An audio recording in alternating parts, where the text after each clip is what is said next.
galera, bom dia, boa tarde, boa noite, boa madrugada. Meu nome é Sidney Martins, professor de língua portuguesa aqui do Lucky Concursos, o maior site de videoaulas do Brasil, quiçá das Américas, parceiro agora do Cid Concursos, então provavelmente do mundo. Meu companheiro e minha companheira, vejamos, hoje nossa aula é sobre coesão textual, já que a banca é o CESP. Coesão textual é um assunto deveras importante.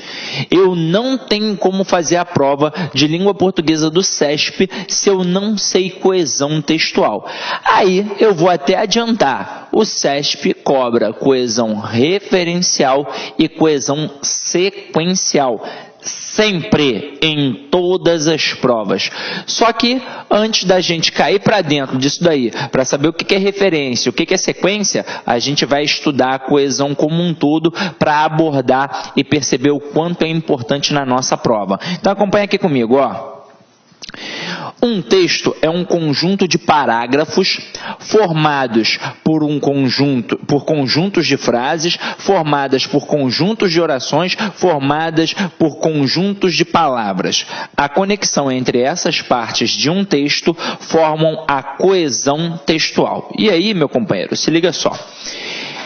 Quando a gente estuda a língua portuguesa, a gente normalmente na escola segrega o ensino. Tem um professor de gramática, um professor de interpretação e um professor de redação, quando na verdade está tudo interligado. Eu só faço a análise textual se antes eu fizer a análise gramatical. Aí vocês perceberam todo esse desenrolar aqui, ó. Conjunto de parágrafos, conjunto de frases, conjunto de orações, formado por conjunto de palavras. Então se liga só nisso daqui, ó. Tudo que a gente tem começa nesse camarada aqui, ó, no morfema. Desse morfema, a gente parte para a palavra. Da palavra, a gente parte para a função sintática. E da função sintática, a gente parte para a oração. Da oração, a gente parte para o período. E do período, eu parto para o parágrafo. Para finalmente chegar ao texto. Do morfema até o período, eu chamo de análise gramatical.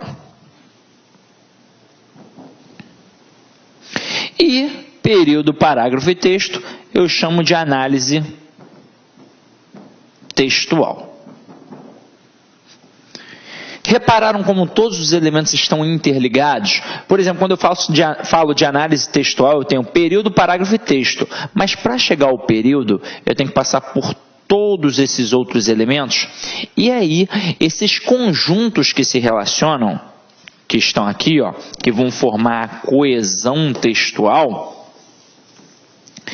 eles se relacionam de diversas formas, seja elementos que vão concatenar através de uma estrutura, fazendo uma ligação, uma referência, ou uma concatenação de ideias. Então, eu tenho que me ligar nisso aqui, ó.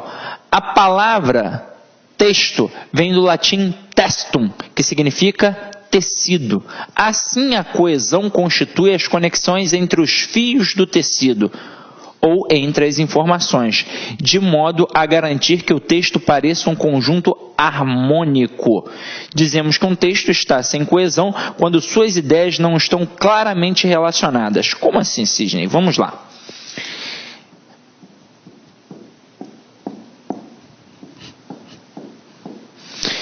Isso aqui é o exemplo do que seria um tecido, que é o nosso texto. Quando a gente olha de longe, a gente não percebe todas essas separações. Quando você olha mais de perto um tecido, você percebe que eles são feitos assim.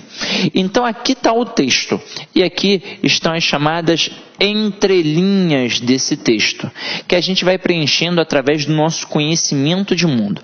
Quanto maior o meu conhecimento de mundo, maior a minha capacidade interpretativa. Só que você está vendo que esse texto, ele possui estruturas que são interligadas. Se as relações não estiverem adequadas, aí a gente diz que o texto não é coeso. Como esse texto não vai ser coeso? Quando um elemento não fizer parte da outra estrutura, forem termos soltos. Agora, eu posso ter termos soltos e posso ter um termo que está até junto, mas se eu não tiver ali utilizado uma conjunção adequada, o meu texto não vai estar coeso. Se eu tiver repetido várias vezes a mesma palavra, o meu texto não vai estar coeso. Então, se eu não fizer o mesmo número de parágrafos, com o mesmo número de linhas num texto, de repente o meu texto também não estará o quê? Coeso. A gente pode até aqui citar 2 exemplos aqui para a gente reparar a diferença de coesão para coerência. Então, bota aqui, ó. Eu não simpatizo com Atadolfa. Ponto. Ela é bonita, simpática e sempre me ajuda. Esse é o texto 1. Agora o texto 2. Mar, brisa, suave, coqueiros. Aí vamos pensar qual é a diferença de coesão para coerência. Coesão, a gente pensa em estrutura. Acho que até o momento agora vocês pensaram em estrutura. E coerência tem a ver com um sentido. Então vamos perceber que a coesão trabalha em prol da coerência.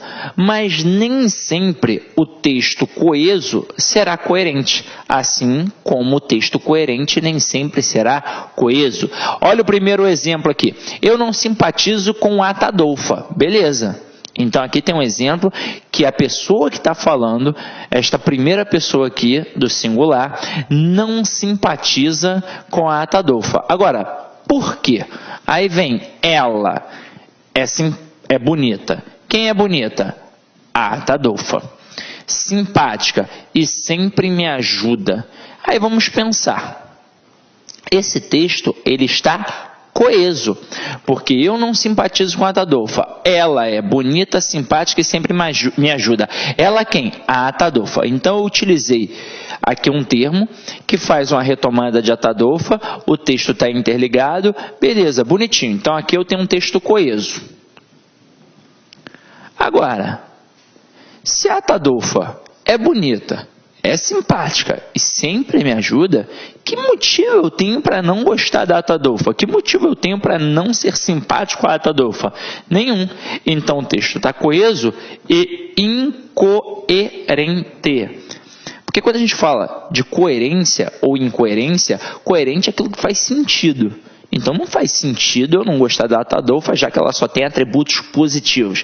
Aí você podia falar assim, é uma recalcada, Sidney. Então vamos lá, ó. Se a pessoa é bonita e simpática, pô, tudo bem. Vamos supor que seja a questão da inveja pela beleza e pela simpatia que a outra pessoa possui. Mas caramba, ela sempre me ajuda. Então como é que eu não vou gostar de uma pessoa assim? Muito incoerente, não é? Agora, olha o próximo texto. Mar, brisa suave, coqueiros. Vocês estão vendo que aqui eu coloquei 3 expressões e nada faz a ligação entre as expressões? São expressões soltas, beleza. Então aqui não é coeso, tranquilo. Só que estes elementos, eles possuem o mesmo campo semântico. Faz a gente pensar numa ideia maior. Quando eu penso em mar, brisa suave e coqueiros, isso remete a quê? A ideia de praia. Então faz eu pensar na palavra praia. Ao pensar na palavra praia, eu vejo que as expressões possuem um sentido. Então o texto é não coeso, porém é um texto coerente. Tô gostando de ver, Sidney. Mostra mais um pouquinho aí para a gente ver como é que funciona. Então vamos lá, ó. Vamos pegar aqui nossos exemplos. A gente já sabe então que o texto possui diversas conexões. Vamos começar a trabalhá-las. Então, olha aqui, ó. Os alunos chegaram cedo, mas a porta da sala estava fechada. Decidiram então passar na secretaria a fim de descobrir o que aconteceu. No caminho, os discentes encontraram a diretora, a qual lhes disse que o professor estava doente. Então vamos lá, ó. Todos os elementos que eu coloquei aqui vermelho são elementos que vão trabalhar a coesão textual. Alguns vão fazer uma coesão referencial e outros vão fazer uma coesão sequencial. Daqui a pouco a gente vai entender um pouco melhor. Mas vamos reparar agora e você já vai até construindo o teu conhecimento. Então, ó, os alunos chegaram cedo. Então vamos pensar, se eu estou falando de alunos e se eles chegaram cedo a qual local? A uma escola, provavelmente, ou a um curso, já que eu estou falando de alunos. Eu não vou falar que os alunos chegaram cedo, sem mais nem menos, a uma padaria, não é verdade? Então aqui, ó, os alunos chegaram cedo, mas, esse mais, ele é o quê? Ele é uma conjunção adversativa. Show? Então, se é uma conjunção, trabalha a coesão sequencial. Afinal de contas, a coesão sequencial é aquela que demonstra a sequência das ideias. Para indicar causa, consequência, finalidade, oposição e por aí vai. Então, ó, mais está indicando o quê? Adversidade. Está indicando contraste, está indicando oposição. Mas a porta da sala estava fechada. E por que alguém utilizaria esse mais aqui? Afinal de contas, qual foi o intuito? Vamos lá. Se os alunos chegaram cedo, eles chegaram cedo porque tinham confiança de que era um horário adequado a chegar.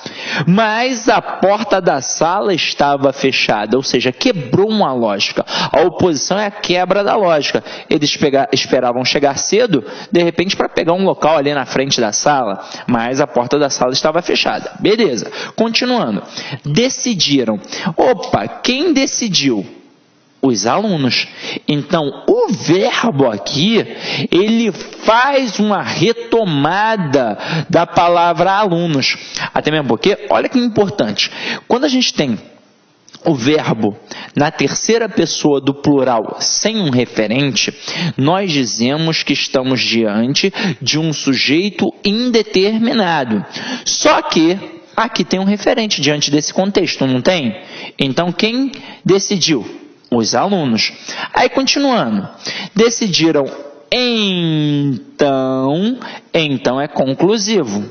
Beleza. Então, aqui eu tenho uma conjunção conclusiva. Decidiram, então, passar na secretaria a fim de descobrir o que aconteceu. A fim de indica finalidade. E aí vamos entender a intenção. Os alunos chegaram cedo. Beleza, mas a porta da sala estava fechada. Opa, alguma coisa precisamos fazer, porque eles esperavam que a porta estivesse o quê? Aberta. Diante disso, eles concluíram que deveriam passar na secretaria. Por isso que a gente coloca, decidiram, portanto. Decidiram, então, passar na secretaria, com um intuito, com a finalidade, com um objetivo, descobrir o que aconteceu. No meio do caminho, os discentes, quem são esses discentes aqui? São os alunos. Por que foi empregada a palavra discentes ao invés de empregar a palavra alunos? Porque na fala eu posso várias vezes repetir o mesmo termo. Na escrita, quando eu repito várias vezes o mesmo termo, eu demonstro pobreza de vocabulário. Então é para isso que a gente deve evitar a repetição dos termos dentro de um texto. Tranquilo? Agora, os discentes encontraram a diretora, a qual, mais uma vez, quem é este a qual? A diretora lhes disse que o professor estava doente. Aí pensa aqui no verbo. Quem diz alguma coisa, que o professor estava doente, a quem? A alguém. No caso aqui, aos alunos. Por isso que a gente botou o lhes. Então, esse lhes aqui está fazendo referência a alunos. E aí, observa o quanto esse texto está coeso e coerente, porque a coesão trabalha em prol da coerência. Tranquilo, meus companheiros? Então, vamos lá. Qual é a importância, então, disso aí, Sidney? Isso é importante em qual parte da nossa prova? Vamos lá.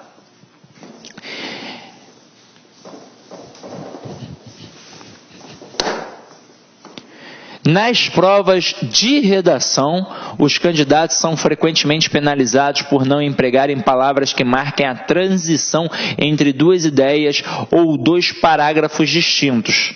Nas questões de interpretação de texto, o candidato precisa entender os tipos de elementos coesivos e como eles funcionam. Então, galera, na verdade, isso é importante, tanto para a interpretação quanto para a produção textual, até mesmo porque a redação nada mais é do que uma interpretação ao contrário. Então, quando a gente produz um texto para uma prova, é importante que eu esteja atento à ortografia, à estrutura, à coesão e à coerência. Só que esta coesão, ela significa muita coisa, porque ela pode atrapalhar na questão da estrutura e pode atrapalhar na questão da coerência. Então, coesão textual significa muita coisa para produzir um texto. E dentro da parte interpretativa, quando a gente estuda a parte da análise textual, nós percebemos que existe a compreensão e a interpretação. Se você for parar para pensar, as provas do CESP basicamente trabalham mais a compreensão de um texto. Raras são as questões propriamente de intelecção, que dependem de nosso conhecimento de mundo. Raras.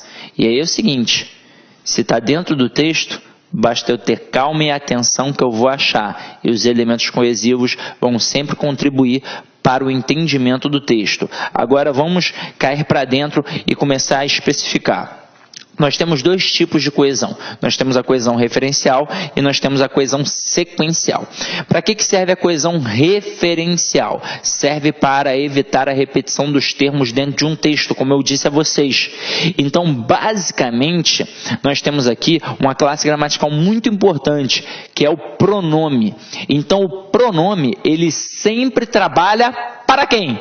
Para o nome, que é o substantivo. Então, para evitar a repetição do substantivo, nós utilizamos o pronome com este intuito. Agora, nem sempre vai ser só o pronome. O pronome é um elemento básico para evitar a repetição. É até por isso que a gente direciona para 3 tipos de pronomes. O pronome relativo, o pronome demonstrativo e o pronome pessoal oblíquo átono. São pronomes muito importantes na parte da coesão textual. Mas nós vimos no exemplo anterior que o verbo pode fazer isso. E há diversas outras formas também de evitar repetição, como elipses, e daqui a pouco a gente vai ver isso com calma. Agora, e o que é a coesão sequencial? É a sequência das ideias empregadas dentro de um texto, para dizer se é causa, consequência, finalidade, oposição, conclusão. É assim que funciona. Agora, Sidney, como é que a gente vai estudar isso? A gente vai começar pela coesão referencial. Olá, meus amigos! E aí, tá gostando da aula do professor Sidney Martins? Quer continuar assistindo essa videoaula? Aliás, você quer assistir essa videoaula e quer fazer o curso completaço, 100% focado no língua portuguesa na banca do CESP, convido vocês a acessarem o nosso site. Lá nós temos essa videoaula e mais este curso, que temos aí 30 videoaulas, 33 horas de videoaula, 60 dias de acesso por investimento aí, o melhor custo-benefício do mercado, apenas R$ 70. Tá certo, meus amigos? Então, espero vocês aí aqui no Lá Concurso. Ah, já esquecendo, se você quer baixar o material de apoio dessa videoaula, o material de apoio completão, clique aqui embaixo e você pode baixar esse material de apoio gratuitamente aqui no Lá Concurso. Forte abraço, espero vocês. Tchau, tchau. Clique lá.